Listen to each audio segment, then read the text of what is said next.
యాక్చువల్గా ఈ వీడియో తీయడానికి గల కారణం ఏంటంటే మన ప్రభుత్వము ఇలాంటి వారి ప్రాణాలతోటి చెలగాటం ఆడకూడదు అని ఈ యొక్క వీడియో యొక్క ముఖ్య ఉద్దేశము. మనం అనుకుంటాము ఈ పవర్ మొత్తం ఆఫ్ చేసేసి ఎక్కి వీళ్ళు పనిచేస్తున్నారని అనుకుంటాము. కానీ పవర్ ఆఫ్ చేసినా కూడా మనము ఇళ్లలో వాడేది, ఇక్కడ ఆఫీసులలో చుట్టుపక్కల వాడే ఇన్వర్టర్స్ ఉంటాయి. ఇన్వర్టర్స్ వల్ల ఏమవుతుందంటే ఆ ఇండక్షన్ అనేది ఈ యొక్క లైన్స్లోకి వచ్చి వాళ్ళకి షాక్ తగిలే ప్రమాదం ఉంటుందన్నమాట. అసలు సిటీలో పోల్స్ ఎలా ఉంటాయో మీకు తెలుసు కదా. రకరకాల చెట్లు, కేబుల్స్, ఒక 10-20 కేబుల్స్ ఉంటాయి. ఇంకా చెట్ల తీగలు ఇవన్నీ కూడా అల్లుకొని ఉంటూ ఉంటాయి. వీటన్నిటిని దాటుకొని వాళ్ళు రిస్క్ చేసి ఇంత కష్టపడి పైకెక్కి పనిచేస్తుంటారు. ఆ పని చేసేటప్పుడు ఎక్కడ షాక్ కొడుతుందో అని కూడా భయం.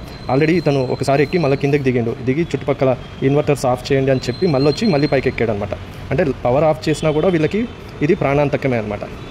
యాక్చువల్గా నేను చెప్పేది ఏంటంటే మన ఈ ఎలక్ట్రిసిటీ డిపార్ట్మెంట్ వాళ్ళకి ఒక క్రేన్ ఉంటుంది. ఇది మన స్ట్రీట్ లైట్ రిపేరింగ్ చేసే క్రేన్ అనేది అది కేవలం మనం జిహెచ్ఎంసీ వాళ్ళే వాడుతూ ఉంటారు. సో ఈ ఎలక్ట్రిసిటీ డిపార్ట్మెంట్కి కూడా అలాంటి క్రేన్స్ ఇప్పించారనుకోండి, వీళ్ళకి ఎలాంటి ప్రమాదాలు జరగవు. ఆ క్రేన్ ద్వారా పైకెక్కి మంచిగా రిపేర్ చేసి మళ్ళీ దిగే అవకాశం ఉంటుంది.